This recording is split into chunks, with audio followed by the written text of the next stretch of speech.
Look, the Pittsburgh Steelers, they have yet another veteran starter on the chopping block.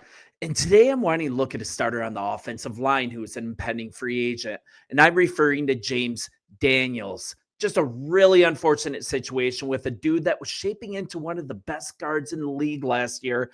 But then he had an Achilles injury in week 4, just derailed his season, kind of derailed the offensive line too. It just kept getting worse. And it was one of the real gut punches last year, in my opinion. What's up? This is Sports Talk Steelers. Hey, I'm your host, Sean. Guilty. I'm a Chicago Bears fan, but Justin Fields came over to the Pittsburgh Steelers and I followed him there. Just a big fan of his, and it got me intrigued about your team. So I'm here to provide an impartial, kind of an outsider's view on the Pittsburgh Steelers, and I'm expanding from my successful Bears channel. So like and subscribe if you would. Let's grow this together, and I'm going to get to it. So we're looking at the 2025 free agency season. The legal tampering period is just under a month away. And the Pittsburgh Steelers, you guys boast a lot of unsigned starters from last year. Some hearts are going to be broken. And I'm not so sure, excuse me, James Daniels was in the long-term plan even before this injury.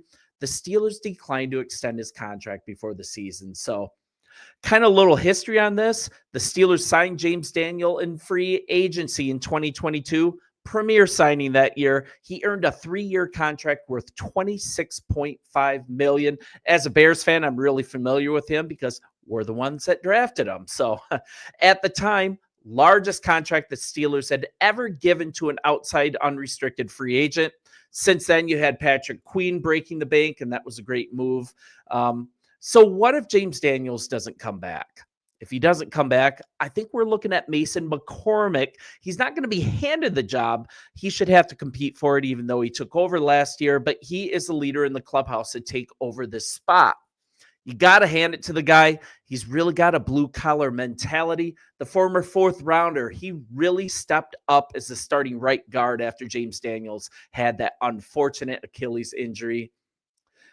If you look at Daniels moving forward, the guy's not going to have a problem finding a job. He's still 27. That's just such a tough injury to recover from.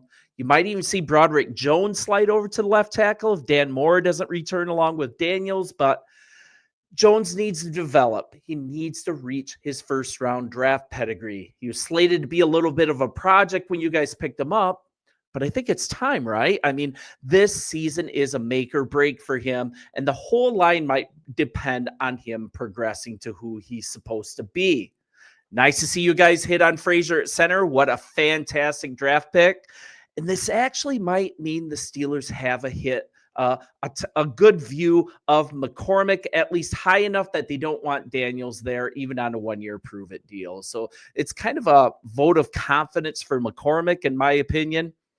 And the guy's going to get a shot, and he's going to get a chance to prove that he's more than just a quality depth piece. If he can be the long-term solution at right guard, that's a really good thing because there's some definite question marks and a possible shift to be made on this line. All in all, better injury luck. It should be a team strength.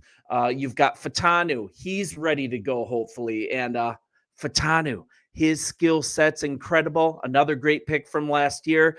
But what's the number one thing with a player? The best ability is availability, right? Let's hope the guy can stay healthy. And then Daniels, a little history on him. He came over from my Chicago Bears, came over as a guard with upsides that had still not completely figured stuff out. And then he just had some really nice moments in Pittsburgh. Now the guy's going to have a chance to revitalize his career once again with another stop. Whether he can return from that Achilles injury, that's not really something that the Pittsburgh Steelers are willing to roll the dice on. And too many people need help along the interior line. I mean, Chicago needs help along the interior line, but Daniels should have a really healthy market. And if Trey Smith doesn't hit the open market, Daniels might very well be the number one guard available in free agency. So even if the market was a little depressed, Daniel, he's still going to see a pretty penny despite his injury. Only 27 years old, starting to absolutely play the best football of his career, and just such a disappointing injury. So you guys tell me what you think. What do you think should be done on this offensive line heading into the season? Should we slide him over? What do you think is your optimal starting offensive line? Let me know in the comments. Let's chop it up. Maybe you can teach me a thing or two about Steelers football. But yeah, I've been following your team for a long time, primarily a Bears fan, but I get the privilege of giving you some unbiased Pittsburgh Steelers news on the daily. I'll talk to you guys soon. Let me know what you think, and see ya.